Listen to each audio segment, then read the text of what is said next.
Donc, je me rends compte que dans la vidéo précédente, j'ai oublié de changer la couleur du cerclage des figurés. Donc, on va régler ça tout de suite, très très rapidement. Donc, alors, on va sélectionner le cercle. On va aller dans propriétés. Et on va lui donner une couleur non pas bleue, mais noire. Voilà, ça c'est réglé.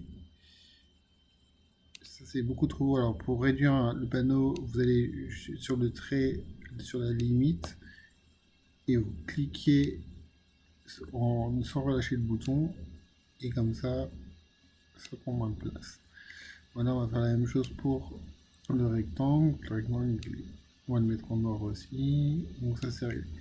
Maintenant on va faire un figuré un petit peu complexe, un figuré donc je vous avais dit là pour faire l'interface des algues comme vecteur de transfert culturel par le biais des guerres d'Italie de la Renaissance.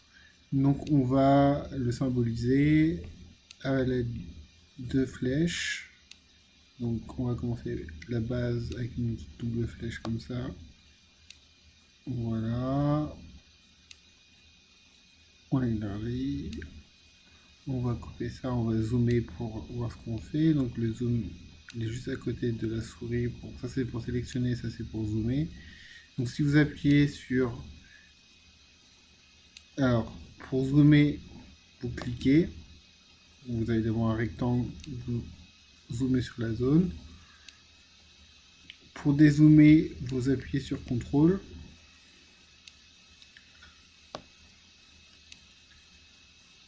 Voilà, ça dézoome. Si vraiment vous avez fait n'importe quoi, comme je viens de faire, vous allez dans affichage, vous allez dans zoom, vous remettez en page entière. Et vous retrouvez au niveau où vous étiez. Donc on va zoomer. Voilà, on va lui rajouter des flèches comme ceci. Voilà, on va les élargir un petit peu. Voilà, comme ça. Ça me paraît bien. Alors pour être plus précis, on va utiliser les flèches du clavier. Voilà.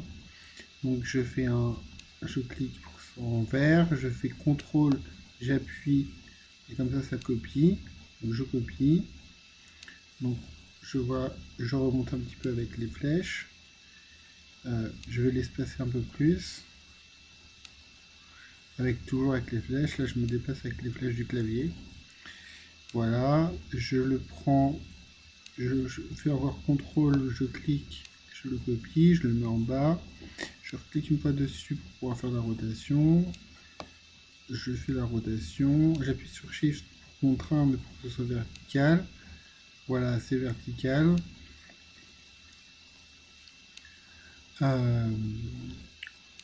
Donc il ne me reste plus qu'à la positionner et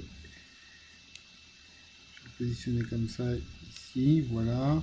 Donc je me suis rendu compte que celui-là il est trop loin, je vais le rapprocher, comme ça je peux en faire un deuxième. Là je fais CTRL-clic et voilà, avec les flèches je l'emmets et j'ai mon symbole. Maintenant que ça c'est fait, je reprends l'outil sélectionné que j'avais déjà, je sélectionne tous les éléments comme ça, voilà ils sont tous sélectionnés et je vais dans format grouper, je les groupe comme ça ils sont solidaires, c'est-à-dire que si on les déplace, tous se déplacent en même temps.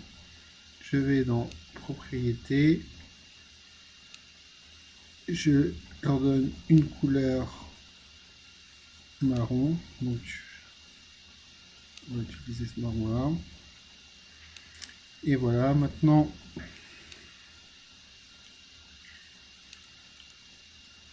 j'ai plus qu'à le réduire pour qu'il prenne le moins de place possible. Voilà, ça me paraît pas mal.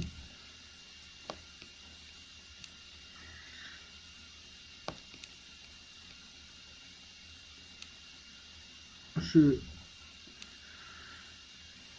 lui marque une légende, une zone de texte.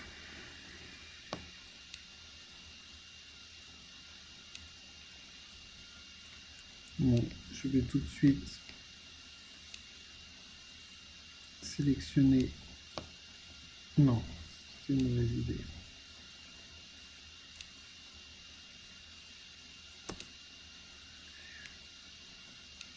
Donc, une zone de texte. Voilà. Donc, je donne sa légende, qui était guerre d'Italie.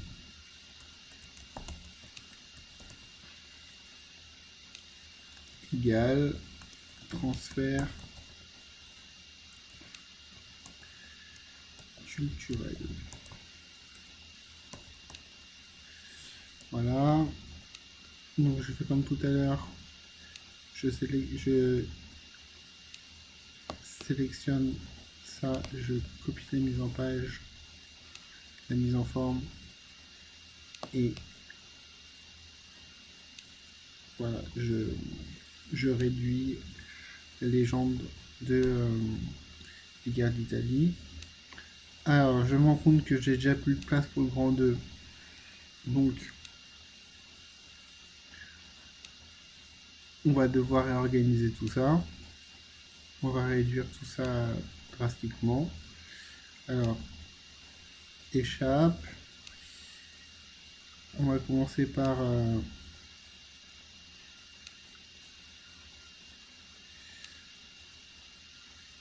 on va lui mettre une police de 14. Donc, si je sélectionne le texte, ça ira mieux. Donc, police de 14, voilà.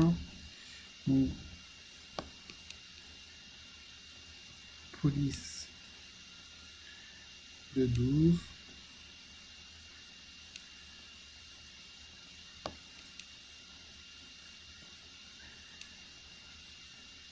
Police de 10,5.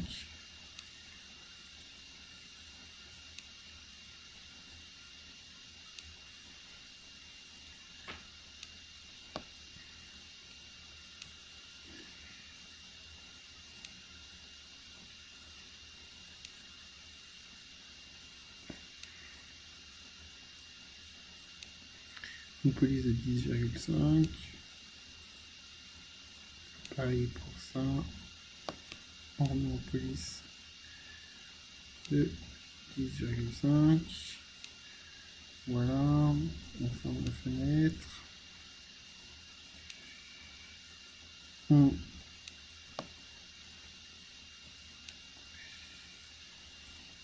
Voilà, ça je le remonte avec les flèches du clavier.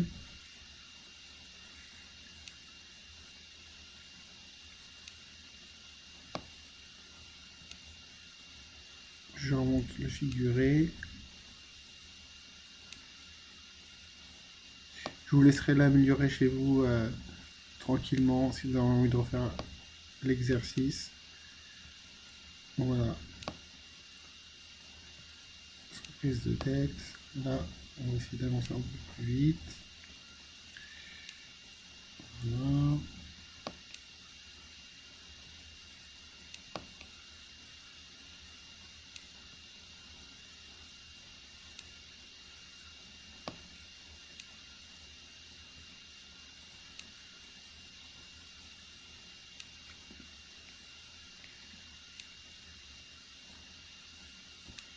Alors, maintenant, on va copier le grand 1 pour servir de base pour le grand 2. Donc, il est parti ici, c'est pas grave, on essaie de l'aligner un petit peu. On le renomme Léonard. Ça a sauté, c'est pas grave, je vais recopier, CTRL A, CTRL C, CTRL V, je le replace, je change tout de suite ça en grand 2 et je l'appelle Léonard. Ça, ce qu'on fait là, c'est le plan, mais qui servira pour les 2 diapos suivantes. En tout, il y en a 3. Là, c'est pour les 2 diapos suivantes. Bon, on le met quand même ici, comme ça, c'est plus clair. Léonard de cours en cours. Voilà. On